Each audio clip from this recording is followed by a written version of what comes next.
Welcome to the Art of Growth and our panel season on Enneagram stances and attachment styles. This is the Type 3 panel. Before we get started, if you'd like to process the Enneagram and your growth journey with others on the path, consider joining the Art of Growth community. This is the best place to meet up with other Art of Growth listeners as we support each other in our becoming. You can join today at www.theartofgrowth.org. Theartofgrowth.org is also the place to take a free Enneagram test, a free Enneagram Instincts variant test, or to reach out to us for individual coaching or organizational coaching and consulting. There you can reach out to Joel Hubbard or me, Jim Zartman. In this podcast series, we build on the work we've done in other panel seasons on Enneagram type and instincts. All right, here we go.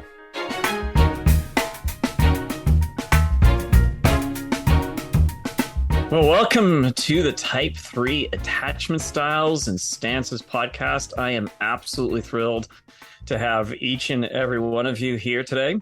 And I'd like us to start by having you introduce yourself. Tell us your name and where you're from. My name is Jeremy, and I live in Northern Colorado. My name is Ursula, and I live in Southern California. My name is Madeline, and I live in Hartford, Connecticut. And my name is Hillary, and I split my time between Southeast Missouri and the Raleigh-Durham area of North Carolina. Well, welcome. I am so thrilled to be interviewing each of you because I know you've been thinking about this. This is a big topic as we're facing a generation, really, of folks who are struggling with this connection, to other people and how to do it and do it in a way that is meaningful. And we just don't know how to do that. And I think COVID didn't really help us very much in that regard. And so folks are really struggling with this. Belonging is becoming a major theme these days. And I think a lot of this has to do with the style of attachment and the stances, which really are answering the fundamental question that every one of us has, which is, how do I get my needs met in the context of my closest relationships? And so this is what we're going to be looking at tonight with the stances and also attachment theory. Tonight, as in we're recording it tonight, you might be listening to this in the morning. So let's begin by telling me what your stance is, your sort of order of stances, and if context makes a difference as to how you show up.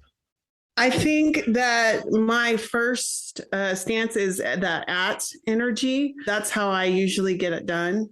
So I've heard it described as at energy from you guys, and like the assertive or aggressive stance from other Enneagram teachers. And that's my default. That's my go-to. And if that doesn't get it done, I'll go to withdrawing. I'll back it all the way up and almost kind of unplug or detach. And unfortunately, my last try, like the oh crap stance that I pull from is, the together energy or toward. Toward. And, I'm working and doing more inner work. I'm trying to flip that. I'm trying to do better, but that's honestly where I'm at. Yeah. It's curious to us. What we're doing this is a research project, so we don't really have many answers. We're coming at this like asking you. The people in our minds, the average people, are the experts. If they can tune into themselves, they can come up with the wisdom that I think is collective wisdom. So, Ursula, tell us a little bit about your instincts as well. What is your dominant instinct, and which one is your second? Right. My dominant is social. And then my second is self-pres. And so I'm always like looking to connect with people as a social 3 and like network, like this can help this and this can help that. And that's helped me. I do a lot of work with nonprofit organizations and stuff. And so I'll remember a name or, something from something and then attach that way. So that's my instinct stack. Mm-hmm. Okay. Thank you. And what does the at energy look like for you? I am always looking for an agenda. So I want to go towards and fix it or add value to it. And also, I don't know if I'm being honest, I want to receive some value from it as well. So if that doesn't happen, like I said, my second would be withdrawing. I'll pull back and I'll just become like a bug on a wall. And it looks like two kind of totally different people sometimes. Like, what's wrong with Ursula? and so what I'm trying to do is just to be more curious in that withdrawing space. And instead of completely detaching, stay connected and remain curious. And I think that's kind of the work for me right now. So my dominant is definitely at. And I think my at comes from a sense of control. If I am coming off as more assertive, if I'm coming off as more aggressive, maybe even it's me asserting my dominance or control in the area that I'm in at the time. And it was interesting, you asked us, Joel, does it change based on context of like the relationship that we're dealing with, whether it's romantic, parent-child? And that was such an interesting exercise for me to go through, because even though I do feel like my dominant stance is at, I feel like it changes based on the power dynamic in the room and how much control I feel like I actually have. So like in my romantic relationships, in my friendships, in my, like, as a parent, I am very at dominant. However, if I am the child in this situation, so if like I'm in a situation with one of my parents, or if I'm at work, I'm actually going to start more reactive or more toward energy, because I'm trying to anticipate, like I'm not as aggressive because I don't feel like I have control in the situation. So I'm not going to withdraw completely because I want to be present. I'm going to start to try to offer those solutions first instead of stating an opinion. I'm just going to offer a possible opinion or solution. So that's where I noticed where my dominant stance changes is dependent on the power dynamic, but always my next one after that is withdraw. So without fail, if that primary one does not serve me, I am going to, just like how Ursula said, it's like a completely different human. I am going to completely back away. And my husband, I was discussing this with him, and he said, you're an at withdraw, then more at. So I withdraw. And instead of like trying to be, like how Ursula was saying, be like questioning, be curious, I am like, no, I'm all in that rumination. Like, how am I going to become more at? How am I going to gain more control after I withdraw? Oh, wow. So there's a lot there. And I saw some head nodding, so there's so much. I want to know, first of all, your stacking as well, your instinctual stack, if you could share that.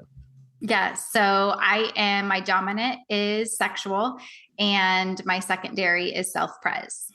So what you said earlier answers the question of the way I feel around threes, what I've observed. And we've done this whole thing on water and rock some time ago.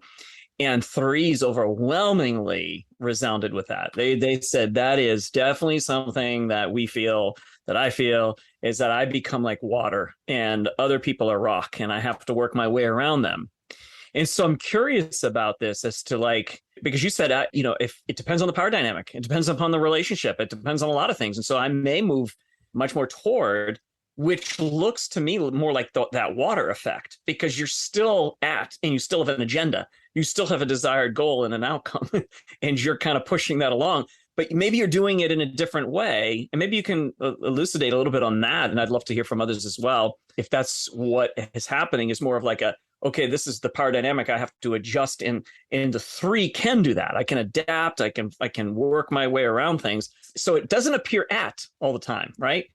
Yeah. But it is. So, yeah. Yeah, I think it's really interesting as I'm hearing you say that. I think that's maybe where my instinct comes into play a little bit, to where I'm going to use the word manipulative. I'm still working on if I think about that as a positive or a negative connotation, but I think when I'm using that toward energy, it's more of that manipulative energy. Like I'm going to manipulate and assert my control in a different way and kind of shift and move until I feel like I have control, then I'll go to the at. I agree with that. And I think too, like if I'm being honest, guys, I want to win. I like to win. And so if I have to change and even go, towards and to get to the end thing, if I'm being honest, I will do that. And so like my first is to withdraw. And I think very similar.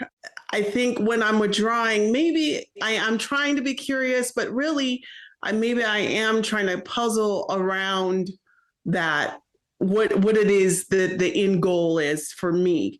And, as I do more work, I'm trying to kind of let go of that, but I like to win. That's the goal. Yeah. Well, I was trying to differentiate what the at felt like that's different between the 7, the 8, and the 3. For the 8, it is kind of like a directive. I'm trying to direct. That's where the at energy kind of comes up. For the 7, a lot of times it feels more like convince type of the at energy. But the word that comes to mind for the 3 is current. So we were using the water and rock, and they're like, yes, it's more water for the type 3. They're like, I have to navigate and move. I was like, yeah, but you're creating a current that's still trying to take it in a direction and use some of that benevolent manipulation to create a good goal that is healthy that you're still trying to get to, but it's still creating that current. Does that resonate there? For sure. Yes. Yeah. I mean, Hillary, what you're saying, the power dynamic, I was trying to think about, I guess, my stacking of stances. And I was like, well, it's different. I'm like, I couldn't decide what the second 2, like 2 and 3 were. And I was like, you know what? It does change in power context because, I think for me, in theory would always love to have the at stance because it feels most comfortable for me. But like, I'm an intern at a law firm, so I don't have much in the way of power dynamics. And so I really do have to lean more in that towards, and which is not as comfortable for me. I'm like, I just can't wait to get to the top so I can just directly say what I mean instead of having to go about these other ways of doing it. And so I felt what she said. It was good. Well, Madeline, talk more about your instinct and then how your stances work. Yeah, so I am also a sexual 3 with a second is social. And then my stance is my dominant one is at. And so I don't know. I just feel like I kind of go through the world with like an at stance. Whenever I heard, at least when I first heard it, the word against, I was like, yeah, that's how I feel, like going against, not against, but I'm just like, I know what I want and people don't seem to know what they want. And so I don't know. I think I see it most in like, usually it's efficient to be at, but sometimes it's not. And so, then I have to kind of cater more to the relationships or withdraw if I need to like take my space to do what I need to do. Is withdrawal your second? Yeah, it is actually. Yeah. Okay. I think it is. I mean, like I said, the power dynamic changes it, but Well, it may also shift because of your instinctual stacking. So if you have a sexual social, it may be a short stop at the withdrawn and then much more moving back to the toward because of the social instinct. At least that's what we're kind of playing around with as we're listening to different podcasters respond to that. It seems like there's, even if the order is the same, it's a little less time or a little bit more time depending upon the instinctual stacking as well. No, I think something you said was interesting was whatever is most efficient for you. That really rung out like loud to me. Like, what is going to be the most efficient way for me to have my opinion be heard? Is that going to be more at? Is that going to be for me being more toward? Like that, I think that was an interesting word. Yeah. And what also rung out to me is this idea that against for you is that I know what I want and others don't. And I love that. I think that's actually that agenda, that come back to that word again, like that really resonates with the at energy is that it has an agenda, whether it does it through current or however it does it, it has, we're going this way and this is what I want and this is what I want to see happen. This is the goal and I want to get there efficiently and all of that. So and in terms of meeting its needs, again, answering the question of how does that work to meet your need in relationship with people? Well, the against or the at energy does not believe that by merging with the group agenda that somehow we're going to get our needs met. And so that's a big part of the why there's a sort of like a reaction to being caught up in someone else's agenda, someone else's flow. And so that shows up quite a bit. My instinct stack is self-preservation with social pretty close, and then sexual pretty far down. And when I started thinking about this in preparation for the podcast, it took me a while to wrap my head around it, because I'm still figuring it out, but I think that the at energy is actually my repressed, and it has been for most of my life. I've been toward for most of my life with almost all my relations. The only times that my at energy brings itself up is, again, in power dynamics, is with my younger brother. Thinking back through our lives, I can definitely see that it was always there, but in every other relationship, it has been towards somebody. And then I'm entering it more and more now as I'm getting to a point in my career where I'm no longer an assistant, or I'm no longer a student, but where there are some things that I know more about the people around me. And so I've been, for the past couple of years, kind of accidentally discovering more of this part of myself. And I can tell that sometimes it's a little bit too much, and I have to kind of find that balance still, because this is something that's still so new to me. But those are the two places where I find my at energy. And so that's why it took me a while to wrap my head around this, because I kept looking for it and I couldn't really find it in my life, except for in those two spots. Yeah. Thank you for saying that, Jeremy. That's it takes courage to my mind anyways, to say something like that, because it doesn't fit with the general ideas about stances for the types. But it's wonderful, because there are other threes out there who are probably saying the same dang thing you're saying, like, I don't fit. And hearing you say that, I think is remarkably helpful. I'm curious about that, because I've thought of oftentimes about how does that play out for a three who is looking for approval and is looking to be the best this, the best that, to really fit into whatever they're in and be the best version of themselves in that space. And for some threes, I would imagine that like that toward that kind of like, well, just, pull back on the atness and just kind of go toward is a way to survive, is a way to get that sense of I'm good enough, and I'm getting the approval that I'm good enough. So does that resonate with you, or it maybe say a bit more about that? Yeah, and it's so dependent on the context and the power hierarchy. Like, I can think the times that I pull away are with very specific people or in very specific situations, and the time that I move towards or sometimes as a leader are in places where I have that confidence that comes from either knowledge or experience or the hierarchy and the social structure. Like, walking into a party is very difficult for me, and I don't really know how to enter those all the time. But if I walk into a group of friends, then I'm like leading that conversation, because that's a place where I'm confident, where I know what's going on. And that's where I find either the towards or the at. And then with a group of people at work, it very much depends on like what we're doing. Like, I read those contexts very, very much, and, subconsciously react and adjust to those. Well, because I'm picking up on one of the words you used when you said the at is repressed for me. It wasn't just like, oh, I don't go there as naturally, or I have to pull that, but it's kind of like, no, I feel like I've had to intentionally hold it back. And I wonder if that self-pres energy has sort of felt like you've had to taper it. I don't know. What do you think about that? Does that resonate with you? I'm not sure. I've thought that I was a 9 many times. And I keep going back to it, and I keep reading the chapters in all the books and being like, damn it, maybe.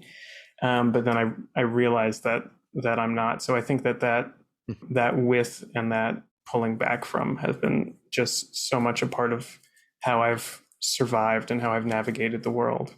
Yeah. Well, just for our listeners and for you, self-pres threes tend to be the most conflict avoidant of the threes. Right. So there's that protectiveness. The self-preservation is a protective container.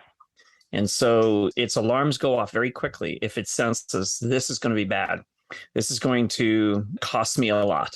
So there's that kind of pulling back that will happen naturally with the self-preservation instinct.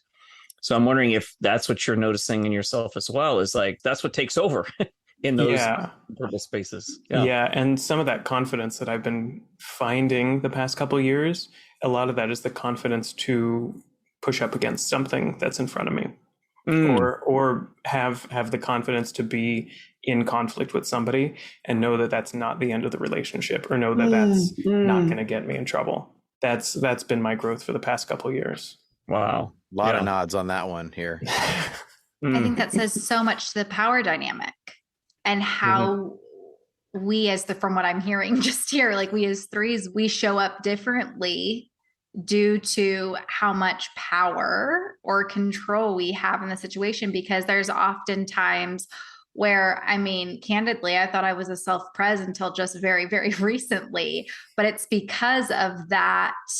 I was looking at the power dynamic of my life too, right? Like I didn't feel in control of everything. So I was holding back. I was definitely in almost every part of my life, more of that toward energy to survive, but it was like a forced survival versus the natural. And so I think this idea of power dynamic is so interesting, in the fact that all of us resonate with that and how we shift our energy due to how confident we feel in the situation, or how, much in control we feel of the situation. I think that's really interesting.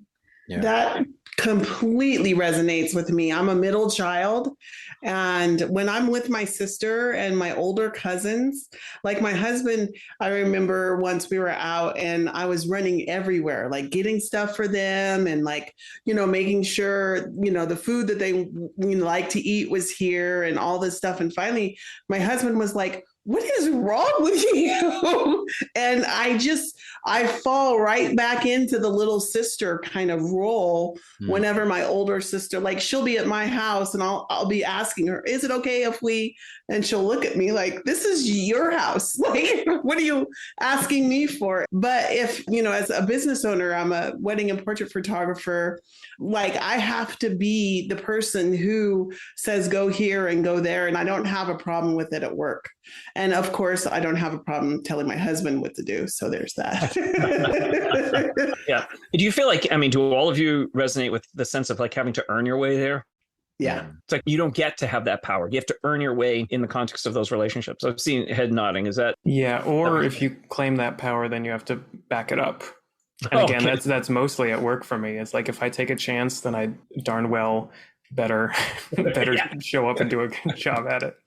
Yeah, you can't, if you grab that power, then of course you can't fail at it. There's no room for vulnerability. It has to remain that water, right? Moving and maneuvering, or that add energy. It has to remain there, because the other is just it's too exposing. It's too vulnerable, and it would show weakness. So once you're in the act, once you've taken that, you got to perform. Now you're on stage. Now you've got to kill it. Yeah. The on stage reference that's exactly what it is, Joel. That's exactly what it feels like. It's like you're up, you're on, and you have to perform it at your best. And of course, saying it out loud, that sounds ridiculous. You can't be your best all the time, but that's the thing that's inside, for me anyway, as a 3, that is just pushing me all the time. You can't lose their respect. Well, that must be complicated because you're kind of caught between the world of agenda and approval. Mm-hmm. Ooh, okay. Let's explore that one. Agenda and approval. You need the approval, but you have an agenda. How does that work? So after COVID has happened in Southern California, what's happened in the wedding portrait world, a lot of oversaturation has happened since COVID. And so you get a lot in, especially the area that I'm at. So like everyone is a photographer now. You go to Costco, you buy a camera, and girl, you a photographer. So it's starting to kind of push out. Like I've been doing this for a couple of decades. And so my prices are set at where they're at. And I don't get out of bed for less than a certain amount. And that sounds kind of braggadocious, but at a certain point, Sounds it's good. not. I like it. It doesn't benefit me anymore, And so I've crossed over. I've started writing, and that agenda and performance and approval, that kind of struggle it's been a slow, out of the gate for me, because what if I write this and people don't like it? And I've been told, and I've kind of written some things, and I'm a relatively, articulate writer. I can do it. And so I've got some literary agents kind of approaching and talking to me about different things. And so it's a very scary thing. And my husband's like, well, why don't you just send them what they're asking for? And I thought about it, and I thought, but what if I fail? What if they don't like it? And it is this crippling, stifling thing that keeps me from going out, because I have this agenda. I want to do it, but I need to be applauded. And gosh, that sounds hollow when I say it out loud. I so thank you for being this honest, this transparent, Ursula. This is fantastic, and I really appreciate that. I mean, you're doing your work, which is why I love I love watching threes do their work, because when they do it, and they can be honest and truthful, it's a beautiful thing. So you're talking about the agenda, the approval, the need to perform, to excel, but yet at the same time, that crippling feeling of, but what if they don't like it? And so that's really good, because our big question around this whole series we're doing is, how do you really grow? How do you grow in the stances? How do you grow in the attachment styles? And we'll touch on that in a minute, but like, how do you do that? And I'm hearing that. And Jeremy, you mentioned starting to grow in the that's the stance. So let's talk a little bit more about that. I want to hear from all of you in terms of that aspect of approval and the sort of at energy. So there's two phrases that are coming to mind that I use regularly: is my growth in that at energy. And I'm hoping to grow more in the toward energy, but in a more productive and not manipulative way. I used to think, like, with my at energy, if I was going to be wrong, I was going to be wrong strong. Even if you gave me all the facts, all that, nope. If I'm wrong, I'm wrong strong. I'm not changing my opinion, because that's going to make me look weak. That's going to admit that I failed.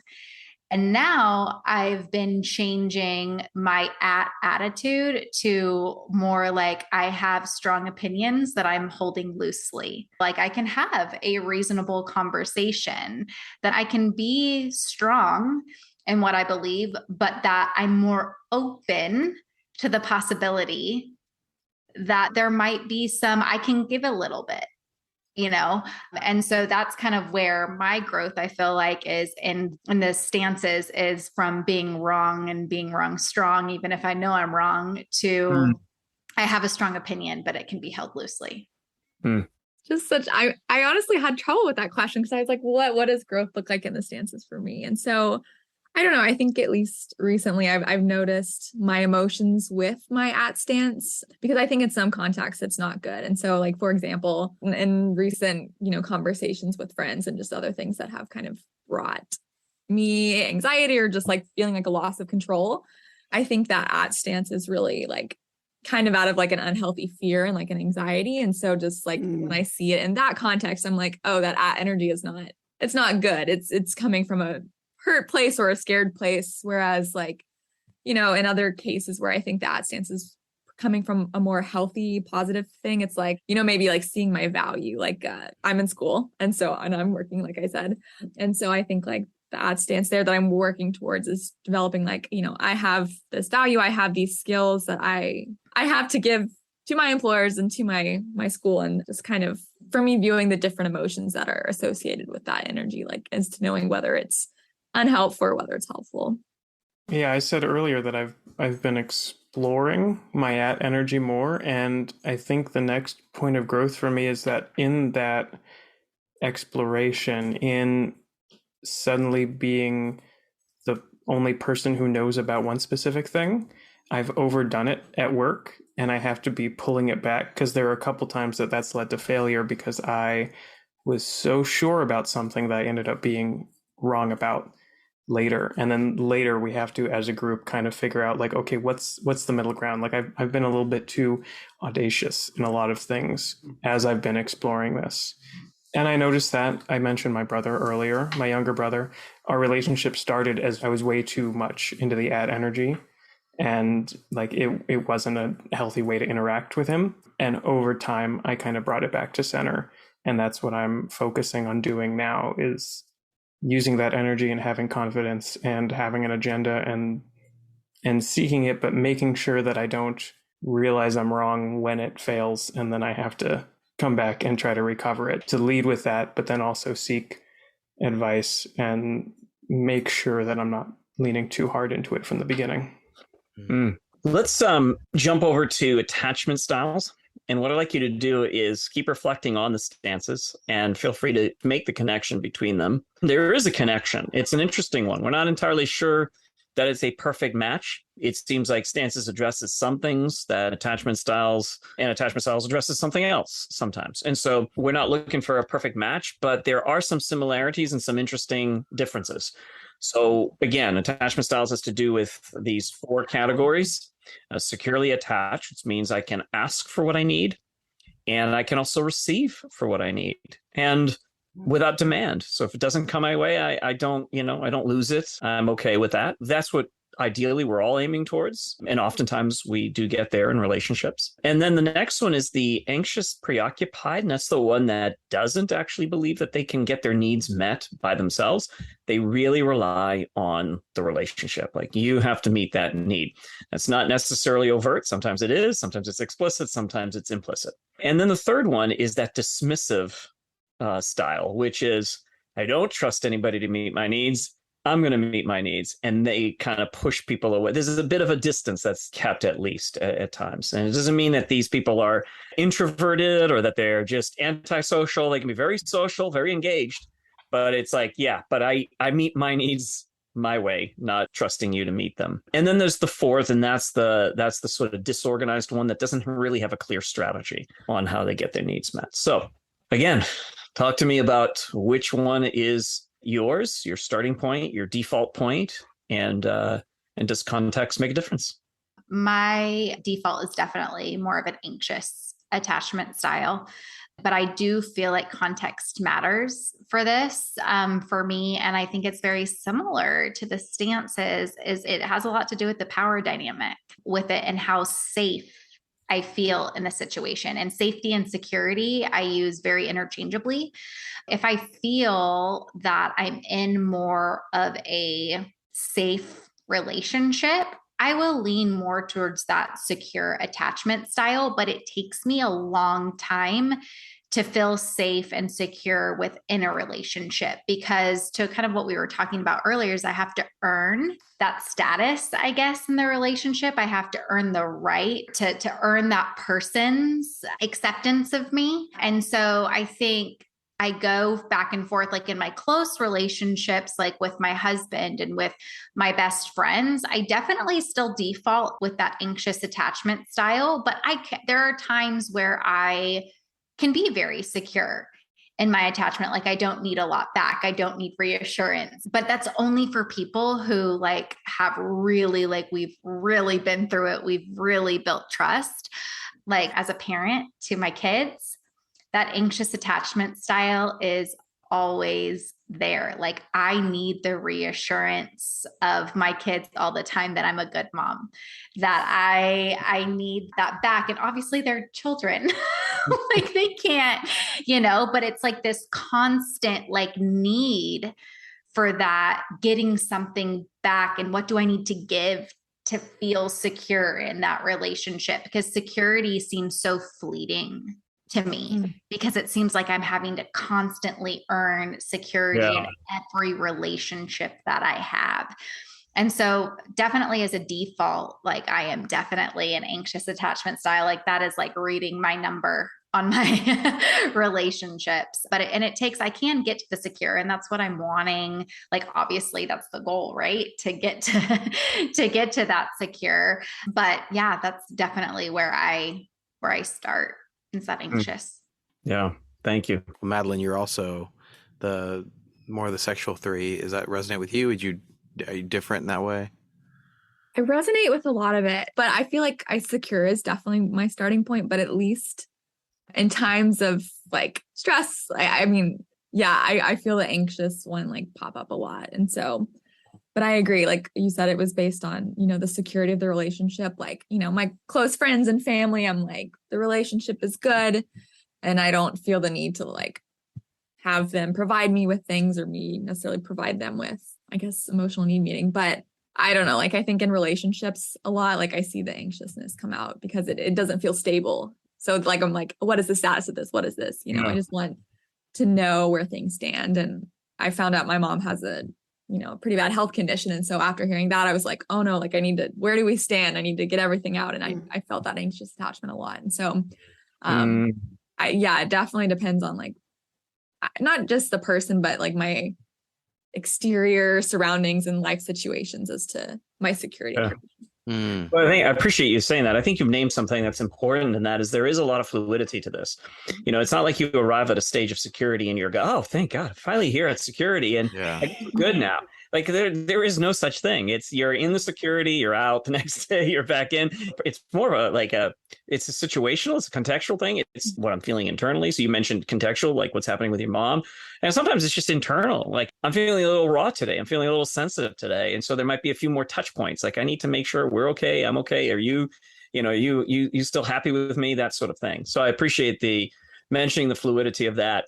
And that most cases you're in a good, secure place, and you shouldn't be ashamed of that. That's a great place to be. Yeah. Like, well done. You're there, and so we celebrate that.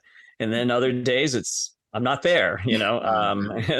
And that's where we are today, but without shame and without guilting ourselves. So so I appreciate you sharing that.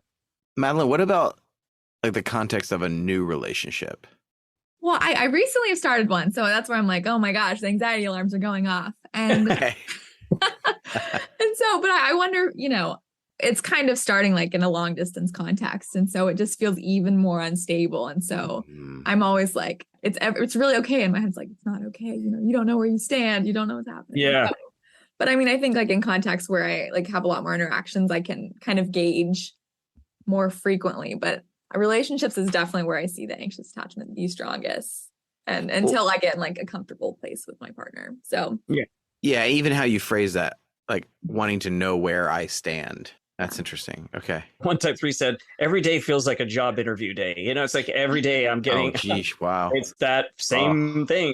And back to that again, so it can take a bit. It sounds like what you're saying is you've learned how to get to secure attachment, but your starting point will by default be maybe a little bit more in the anxious.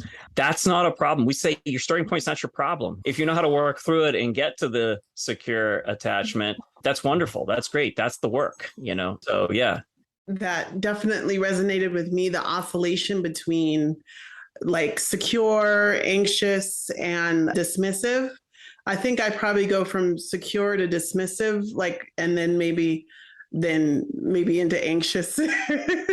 And it just feels very situational. Again, like everyone's been saying, if it's something that I know that I have to or can count on me for, then that's what we're doing. But in a situation where if I'm working with a group or on like a writing project with different people jumping in pieces and I have to depend on them to do that, it feels very vulnerable to me because I can't control it and I have to trust. And so I guess that's the work. It's been some new work for me, is to trust that people are going to do what they say that they're going to do.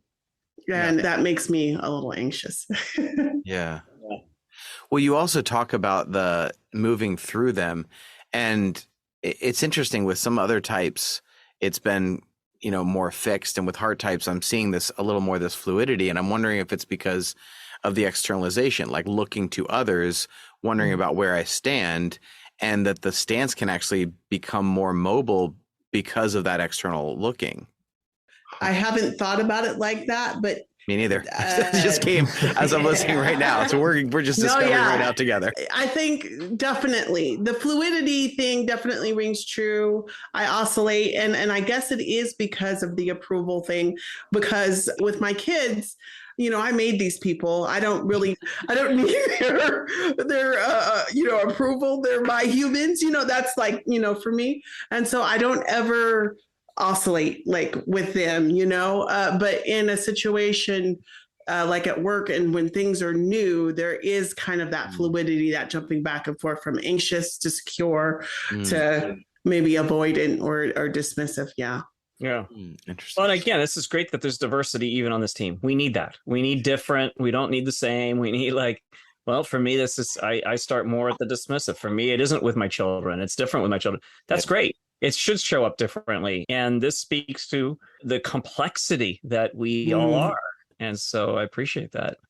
There's so much context in that, like how Ursula, you were saying, you're not like that with your kids, but like, I think mine has all to do with certainty that people aren't going to leave. And I only see my kids 50% of the time.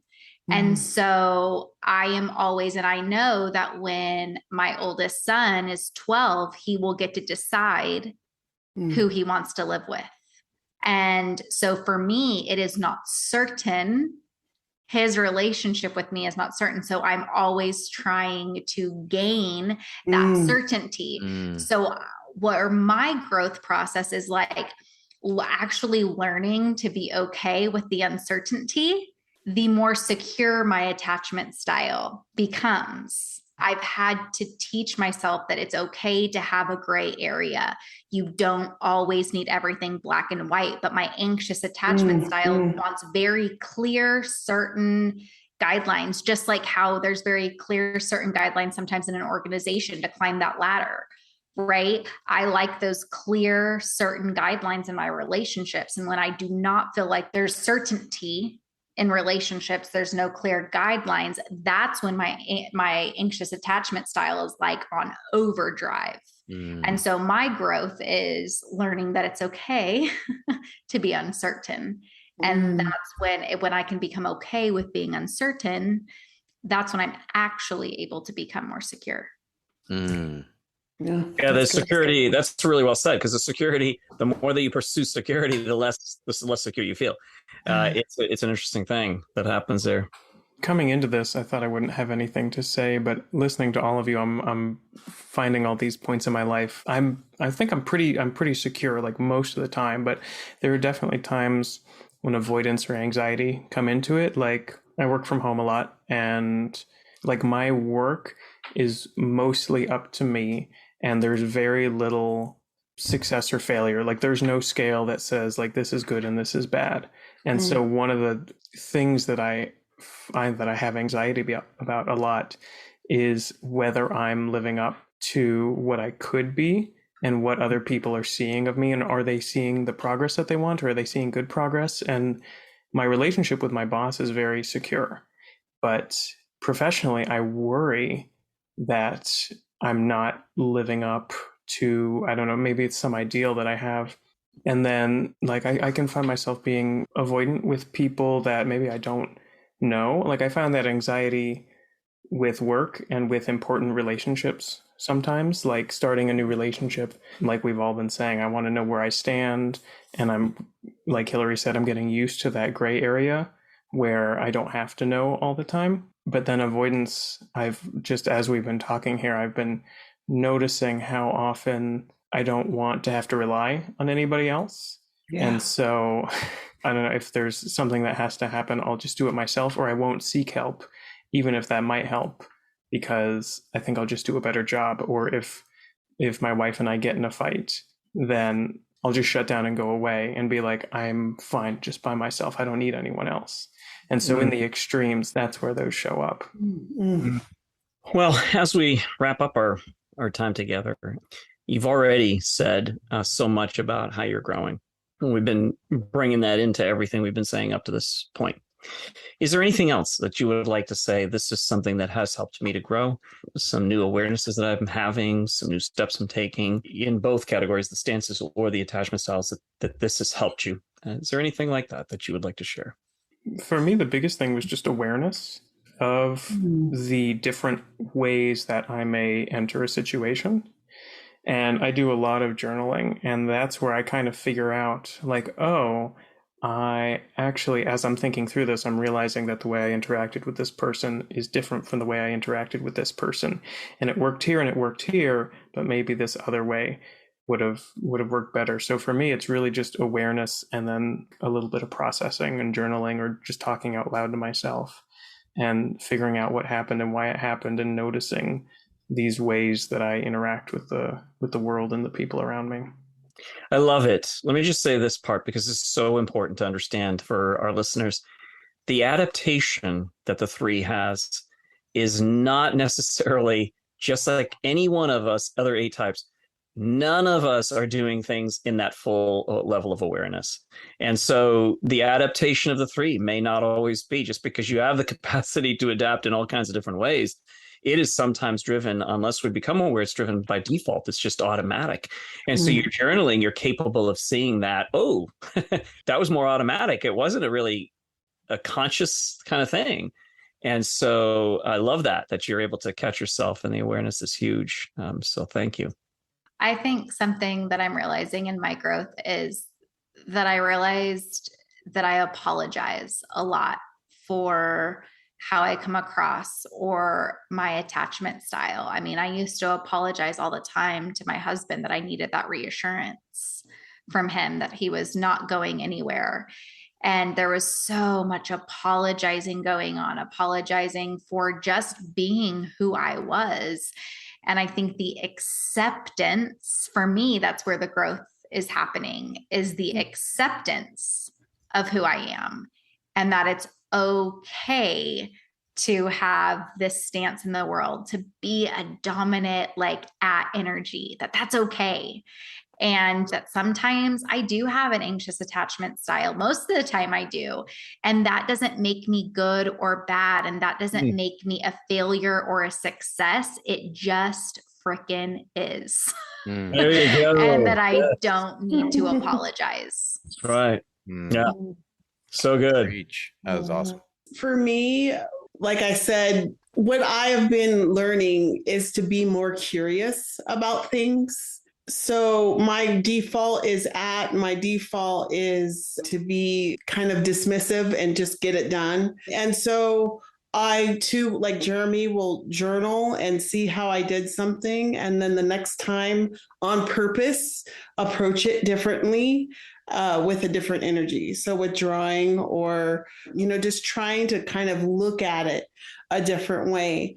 What I've been practicing is a welcoming prayer. And so I've been allowing myself to know or to realize that the things that are coming at me in life, that things aren't all bad, that it's not everything is against me. And these things that are coming towards me are actually here in life to benefit me, that I have to be curious about it and kind of lean into it and know that I can work through it. And so I've been just taking a breath.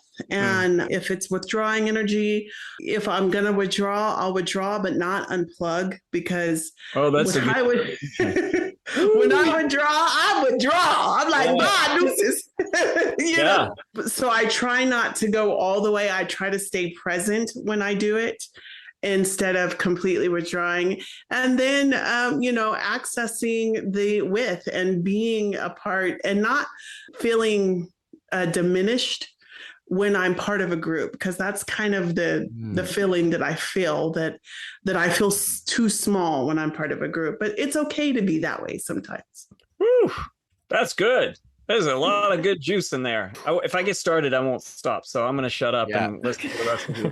Yeah. I think Jeremy and Ursula, I also journal. I kind of do a prayer journal type thing. But I think most recently, coming with that awareness of where I see the anxiety and where I see that, it's just, reminding myself that I don't actually have that much control over things. Over my life, I've just started to notice just even little ways that I've tried to exert control over my life, and just now that I'm aware of these things, trying to be okay, I don't even know if it's the best approach to control what I can control. You know what I mean?